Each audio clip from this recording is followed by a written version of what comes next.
Here's what Paul says about reaching them in 2 Timothy 2:24. God's servant must not be argumentative, but be a gentle listener and a teacher who keeps cool, working firmly but patiently with those who refuse to obey. You never know how or when God might sober them up with a change of heart and a turning to the truth, enabling them to escape the devil's trap where they are caught and held captive, forced to run his errands.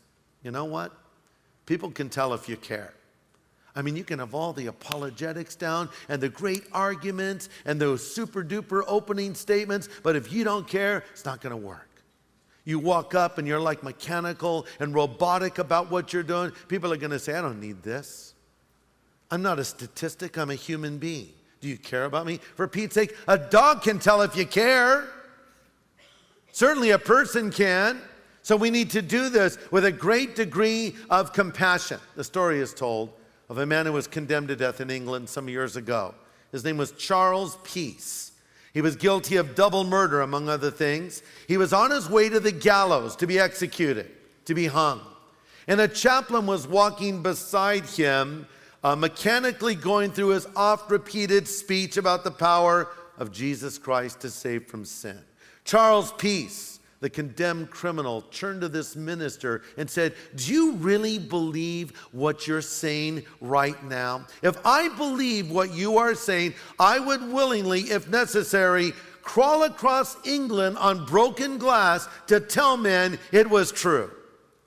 And we could say the same thing. Do you really believe what you say when you talk about the ability of God to forgive and the reality of hell? Do I really believe it?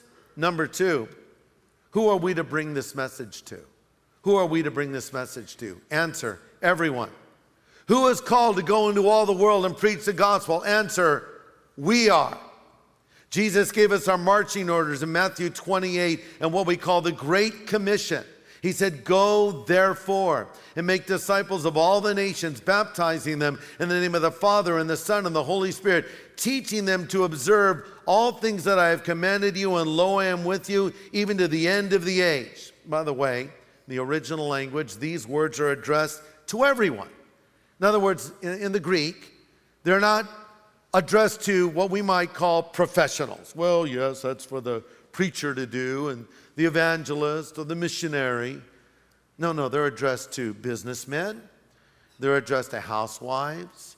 They're addressed to students. They're addressed to the executive in the office and the guy on the work site. They're addressed to everyone in the church. We are all commissioned to do this. That means you. Number two, in the original language, they're a command, not a suggestion. It's not the great suggestion. It's a great commission. Jesus is effectively saying, look, I bought you with my blood. You belong to me, and I'm ordering you now, go out into the world and preach the gospel. That is a command. And if I am his disciple, this is what I need to do. But I want you to notice something else. It's not just preach the gospel, it's make disciples.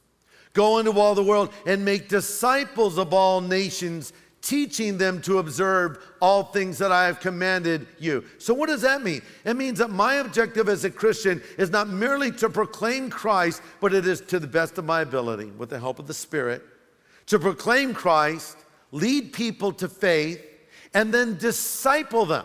What does that mean? That means take them under my wing and help them to grow spiritually. You know what a brand new believer needs more than anything else next to a Bible? They need a friend. And guess what? That friend doesn't have to be a theologian. They don't have to be a Bible scholar. They don't have to be an apologist. They don't have to be a person who is even that old in their faith. They just need to be someone who is walking with Christ, because what a new believer needs to see is an example of what it is to be a Christian.